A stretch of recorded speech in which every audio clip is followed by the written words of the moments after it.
Alright YouTube, what's going on? Alright, this is like my 5th time doing this video, so forgive me if I go a little fast. I want to try and get this done under 10 minutes. I haven't had really a chance to do this because I wanted to show you guys some of the games that I've gotten, but you know, with work or actually, like I said, I've made this video a few times, but it's been too long, or my computer wasn't accepting it, which was the last problem I had. But anyways, that's a different story. I'm going to try and go through this a little quick.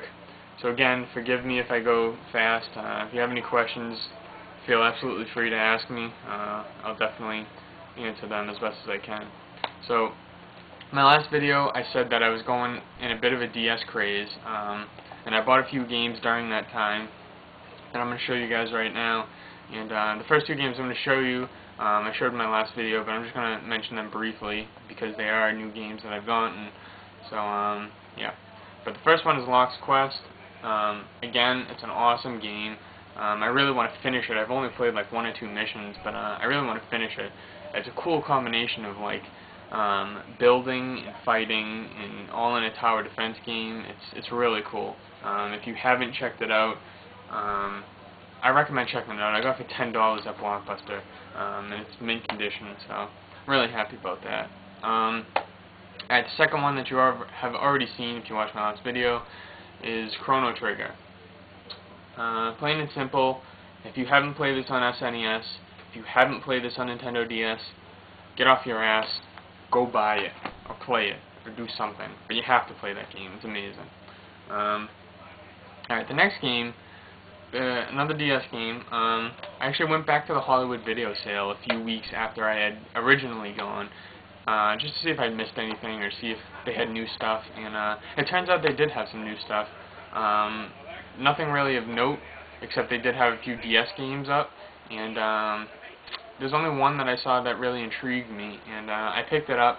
I basically picked it up because I've heard the Wii game was amazing, and I figured, you know, it's worth a try for $5. You really can't go wrong. But yeah, Mushroom Men: Rise of the Fungi for the Nintendo DS. $5 is a good deal. If I had to pay $5.01, or actually I paid tax on it, so if I had to pay $5.25 or whatever it is above tax, I wouldn't have bought it.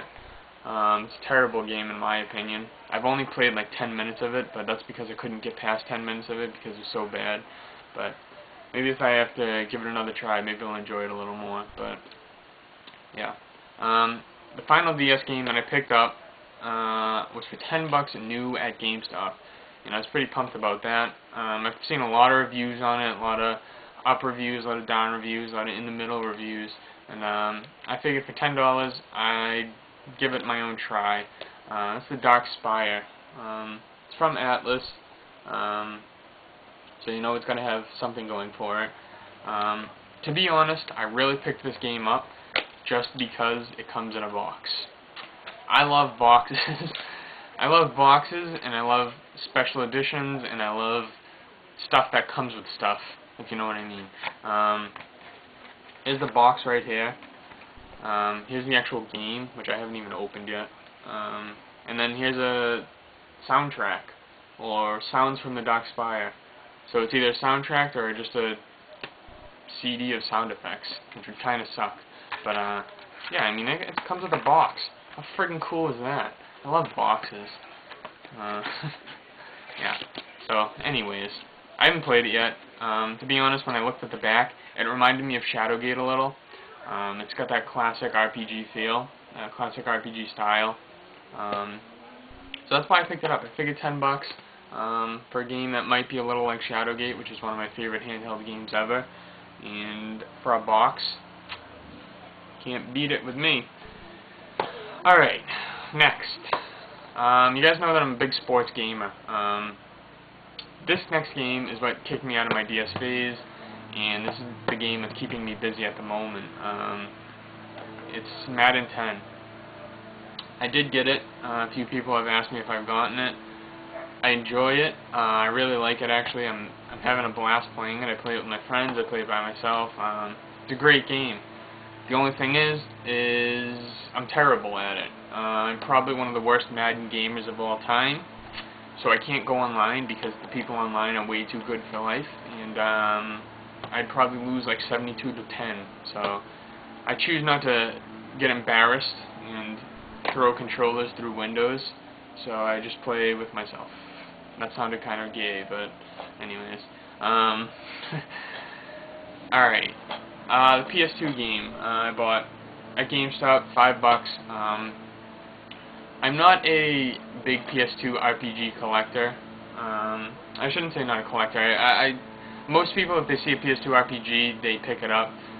For the most part, I don't really do that. If I see something that I like and looks good and it's not ridiculously expensive, I'll pick it up. And that's kind of the case here with Wild Arms 3. It was $5 at GameStop used. Unfortunately, it's not complete. It doesn't have a manual, which kind of sucks. But it was $5. I looked at the back of this game, and for some reason, I just wanted to get it. I played the very first Wild Arms on PlayStation 1 and enjoyed it when I was younger. And you know, when you have a guy on the front, or I don't even know if that's a guy or a girl, but when you have a character on the front with a gun in their hand and it says Wild Arms 3, it's pretty damn cool. Yeah, my problem with PS2 games is I'll buy them and never play them. I still have Shadow of Colossus over there. I still have God of War 2 over there. I haven't even played these games. I haven't picked them up. So, PS2 games just don't attract me as much anymore. But, I guess, hopefully this one will. I don't know. When I look at this, it really makes me want to play it. And that usually doesn't happen with PS2 a lot. So, I'm kind of psyched. Hopefully I get a chance to play it. But my fucking PS3 isn't backwards compatible, and that's the most annoying thing in the history of PS3s. Maybe the Slims will be backwards compatible. I doubt it. I don't even know. I haven't looked that up yet. Anyways, alright. Last game I got, kind of my big purchase, even though it wasn't the most expensive one. I'm a big wrestling gamer fan as much as I am a sports gamer fan. And there's a story behind this, but I'm trying not to get too detailed with it. The game is SmackDown vs. Raw 2009, the Collector's Edition. Quick story goes, I went into a GameStop and was looking for SmackDown vs. Raw 2009 on 360, but they didn't have it, so I went to another one looking for the same thing, and I saw this. And I had never seen this before. I didn't know they had a Collector's Edition. I think 2 years ago, SmackDown vs. Raw 2007 did. But I saw this, and it was the same price new as the regular version. This was $30, as is if I just bought the game alone, it would be $30. So I saw this, and I was like, I can't pass that up. The only thing that sucks for me, personally, is that it's on PS3. My friends and I don't really play games online on PS3. A lot of them have 360s, which is the reason I wanted to get it on 360. But I saw this, I couldn't pass it up, same price. The only thing that sucks about the box is that it's in terrible shape. If you can see, it's bent right here. I had to actually tape this right here. This part like ripped up. So I have to actually put another piece of tape on it because it's ripping up again. But yeah, I mean, for $30, I was pretty pumped. I'll show you the case here. This is the case. It's like a steel cage wired mesh thing. It's a really nice little design there. I like it. The games are over there. It comes with the game itself, obviously, and this was the cool thing. At GameStop, when I bought this, the game itself was still sealed, and that's pretty awesome to me because every fucking game at GameStop that's new is actually used, and I firmly believe that. But that's another story. Yeah, so the game is still sealed, and it came with a Blu-ray of what is it? Like the best of SmackDown vs. Raw, which is just like 9 matches and like the creating of SmackDown vs. Raw, something like that. It comes with a bunch of matches and like a couple other features, but yeah. So that's it. That's all that was in it for the same price. I was pretty pumped to get that. And that's it, guys. That's what I've gotten. I apologize again if I went too fast. If you have any questions, feel free to PM me or message me or leave a comment or call me. I don't know. Whatever you got to do to get a hold of me, feel free to do it. And that's about it. Alright, guys. So I will see you on the next video.